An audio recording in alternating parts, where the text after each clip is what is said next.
चलिए बुधवार की सुबह, हफ्ते का मिड पॉइंट तो नहीं है क्योंकि इस सैटरडे को काम करना है, पर बढ़िया जा रहा है अब तक ये हफ्ता।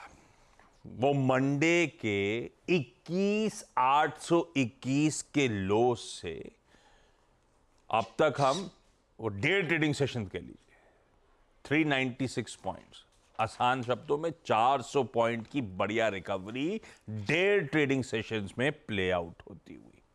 कल हमने 114 पॉइंट का उछाल डिलीवर करा, 22,217 के ऊपर क्लोज हुए, तो मतलब 21,800 वाला मोटा मोटी 22,200 के ऊपर।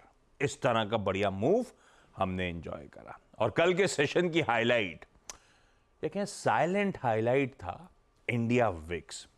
14 कंटिन्यूस सेशन से बैक टू बैक उछाल के बाद कल फाइनली जाके कुछ हद तक कूल ऑफ हुआ, लाल में बंद होता हुआ नजर आया, और शायद उसी से कंफर्ट मिला यहां पे बुल्स को।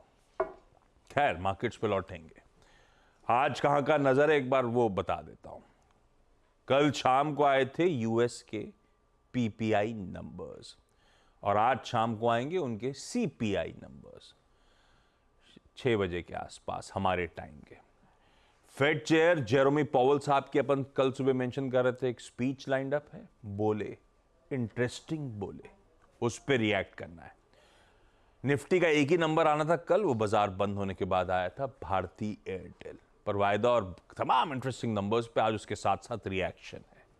एमएससीआई के बदलाव में के रिव्यू का इंतजार था, कल अपन लोग कमाई के अड्डे पे उस पर डिटेल में चर्चा भी कर रहे थे। वो बदलाव आ गया है, सुबह सुबह तड़के स्क्रीन पे फ्लैश हो रहा है। इन बदलावों पे, इंक्लूजन्स एक्सक्लूजन्स पे हमें रिएक्ट करना है। अभी तो खैर सेंटिमेंट्स होंगे, फ्लोज एक्चुअली चैनलाइज होंगे इस महीने के एंड में जाके, क्योंकि 1 जून से बदलाव इफेक्टिव होंगे। 31 मई को ट्रेड कर रहे हैं क्या? अगर ट्रेडिंग डे है तो 31 मई को क्लोजर टू 3:30 PM ये एडजस्टमेंट्स प्ले आउट हो रहे होंगे। कोई छुट्टी है नहीं वैसे, लीजिए फ्राइडे है, उस दिन एडजस्टमेंट्स प्ले आउट हो रहे होंगे। और आज क्योंकि वेडनेसडे है, निफ्टी बैंक की वीकली एक्सपायरी, बहुत एक्शन है, इंटरेस्टिंग सेशन है, बिजी रहेंगे आप दिन भर हमारे साथ। गिफ्ट निफ्टी कह रहा है भाई आज फिर थोड़ा सा मूड गुलाबी गुलाबी सा है। 1/4 1/3% बढ़त के साथ ही हम शुरुआत करेंगे भैया, 60-70 पॉइंट ऊपर, 22,375। खैर गिफ्ट निफ्टी के लेवल्स। नीरज जी बगल में बैठे हैं, बहुत कुछ हुआ है ग्लोब में, वो कमेंट्री, कुछ डेटा वगैरह वगैरह, उन सब पे नीरज जी से होनी है चर्चा। आज नया नया मामला लग रहा है, कुछ नया है क्या? नहीं समझ नहीं पाए। समझ गए, जवाब नहीं दे रहे हैं। वीरू का सूट नया लग रहा है, एकदम टकाटक वाला। यार नहीं ये नहीं जो नहीं बहुत पुराना है, बहुत पुराना है। बहुत पुराने सूट के साथ वीरू का भी स्वागत है। ये बताएंगे निफ्टी बैंक में कैसे स्ट्रेटेजाइज करना है, लेकिन नीरज जी बताने वाले हैं पहले। अच्छा एक बार नीरज जी के पास जाऊं उससे पहले देख लेता हूं मूड कैसा है। गिफ्ट निफ्टी कह रहा है हल्के निशान के साथ शुरुआत होगी। एशिया में 2 मार्केट्स इंपॉर्टेंट बंद हैं, हैंगसेंग मेरे ख्याल से और साउथ कोरिया। जो खुले हैं वो आपकी स्क्रीन पे मिला जुला रुझान दिखा रहे हैं। और ओवरनाइट संकेत यूएस से हैंडओवर जो था बढ़िया था, वो खुद अपने सीपीआई नंबर्स के इंतजार में तेजी के साथ बंद हुए हैं, तो हमें क्या टेंशन। 1/4 से 1/3 से बल्कि 3/4% तीनों बेंचमार्क उछाल में थे। आज सुबह के फ्यूचर्स भी फ्लैट हैं, स्लाइटली इन ग्रीन ही ट्रेड कर रहे हैं, तो ग्लोब तो ठीक ठाक है। और ग्लोब की पड़ी किसको है, आजकल अपनी चाल है। पर मूड है कैसा? वो पॉवेल साहब क्या बोले?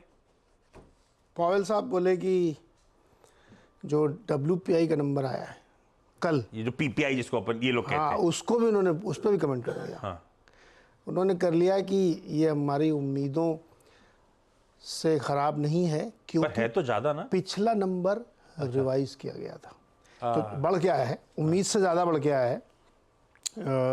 अनुमान जो था कि 0.1% के आसपास पिछले महीने था, तो वैसे ही होना चाहिए, लेकिन 0.5% आया, एक्सपेक्टेशन से ज़्यादा है।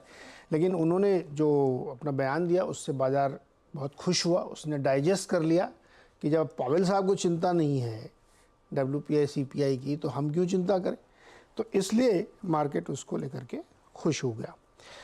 इंटरेस्टिंग पॉइंट यहाँ पे ये है कि मुझे ऐसा लगता है कि ये स्टेटमेंट ना पॉलिटिकल प्रेशर वाला है।